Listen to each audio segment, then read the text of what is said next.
Well, a letter was sent out this morning by the American Medical Association, the American Hospital Association, the American Academy of Family Physicians. You're not hearing, like Breitbart News or Common Dreams, right or left. You're not hearing, fairly, I was going to say partisan, but they're not even partisan. You're not hearing organizations or news sites with a point of view other than that they are committed to healing people, right? The American Medical Association, well, they're committed to their doctors making a good income too, but because it's kind of a union. The American Hospital Association, they want their hospitals to work. The American Academy of Family Physicians, I really doubt they have much of an axe to grind other than, hey, we'd like families to be able to get health care. The Federation of American Hospitals, Blue Cross Blue Shield Association, it's a nonprofit. The America's Health Insurance Plans. Now that's a lobbying group for the health insurance industry. So I'm not, that's the one that maybe I could discount, but here's what they said. Their letter says, repealing the individual mandate without a workable alternative will reduce enrollment, further destabilize an already fragile individual and small group health insurance market on which more than 10 million Americans rely. So, the Republicans, according to the American Medical Association, the American Hospital Association, the American Academy of Family Physicians, the Federation of American Hospitals, Blue Cross Blue Shield, and America's Health Insurance Plans, the Republicans have a choice. Who are you going to help? Are you going to help people who, Americans who might get sick? Or are you going to help the billionaires of America who want to be able to pass along all of the money that they made to their children, even though their children didn't do anything to earn it? They just were members of the Lucky Sperm Club. See, I have no problem if Ivanka Trump is taking a paycheck from Trump Enterprises for the work that she's doing. Or even for that matter, just for being a Trump. You take a paycheck, you pay taxes on the money, right? If Ivanka Trump or Don Jr. or Eric, if they're working for the Trump organization, they'd be paid $1 million a year, they're paying taxes on that money. I got no problem with that. But when Daddy croaks, all of a sudden they're going to get a whole pile of billions and billions of dollars, at least if Daddy's not lying about his net worth, for which they didn't work. They just happened to be members of the Lucky Sperm Club. They were just, they were born children of Donald and Ivana. And that's worth billions? I mean, I get it in the Republican world it is, but that's only a little tiny piece of it. Topher Spiro and Al Franken are tweeting about this. Topher Spiro, he's with the Center for American Progress's Think Progress blog. He says, based on my Twitter mentions, I can report that Republicans have now awakened a sleeping giant. This is now a health care bill. What's he talking about? Well, Al Franken tweets out, red alert, Senate GOP just added provision to their tax plan that would gut the Affordable Care Act and kicked 13 million people off their insurance. Yes, it's the same tax plan that would add $1 trillion to the deficit while giving a majority of the benefits to corporations and the rich. We need you to make your voices heard again, says Al Franken. I would add, the other slick little trick that they're pulling is they're saying, oh, those tax breaks for people, those expire in 10 years. Tax breaks for corporations, they're there forever. And of course, the billionaires who take their money out of the corporations, implicitly.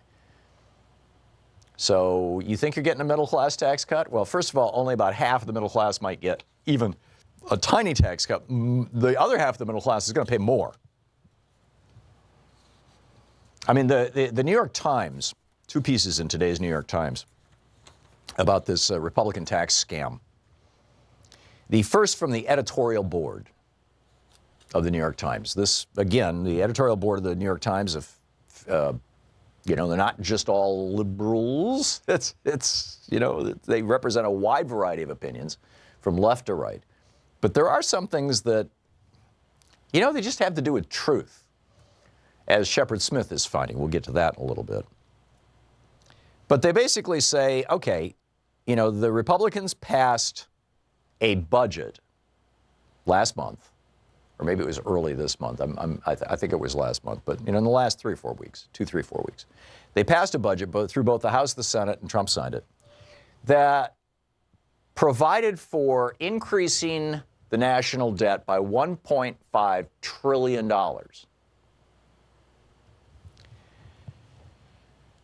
The problem that they have, and so, they've got $1.5 trillion in tax breaks that they can give to billionaires, like Donald Trump, say you're not going to have to pay an inheritance tax. Your estate will not have to pay an inheritance tax when it hands your money to your undeserving children. Because if they were deserving, they would have been paid, and they would have paid taxes on that income. You getting this? I mean, this is very simple. There's just simple principles here. So, number one, to pay, out of that $1.5 trillion that the Republicans intend to borrow from the Chinese and the Saudis and whatnot, they're going to give a massive tax break to billionaires in the form of ending the estate tax, a massive tax break to, in particular, big tech companies.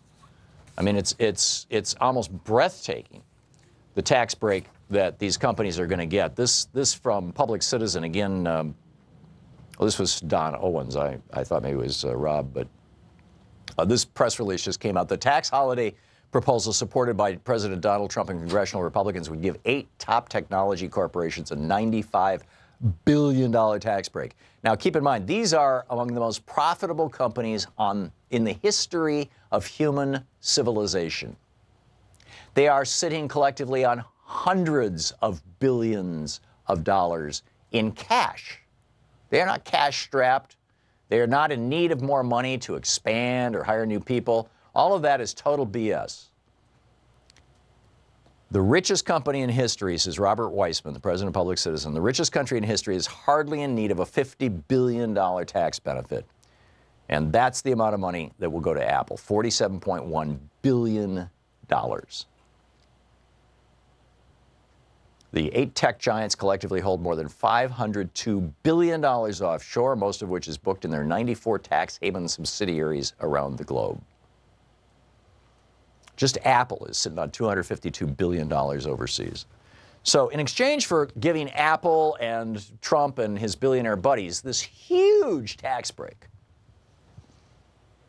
here's what the editorial board of the New York Times says. This is what the Republicans have to find $200 billion to pay for this. So number one, do away with the individual mandate on Obamacare. That'll get you a couple $100 billion. Well, we're not sure exactly how much money it'll get you, but a lot of people will say, well, I'm young and healthy, I don't need health insurance, and they'll drop off. And so they're no longer paying into the program. So then the insurance system really starts to crash. Number two, planning on adopting a child? Republicans are doing away with a $13,000 child adoption tax credit. This is going to give them $3.8 billion that they're stealing from adoptive families that they can give to billionaires. Have her develop a chronic illness? Nearly 9 million taxpayers last year deducted $84 billion from their taxes in 2015, excuse me. $182 billion over 10 years. So if you're sick or anybody in your family is sick, you can no longer deduct your health care expenses. You need to take care of dependents, dependent care families. You can currently deduct up to $5,000 if you're caring in your house for aging mom or disabled child. Forget that. The Republicans don't want you to be able to deduct that. And this is going to raise $6.5 billion that they can give to Ivanka Trump and the Koch brothers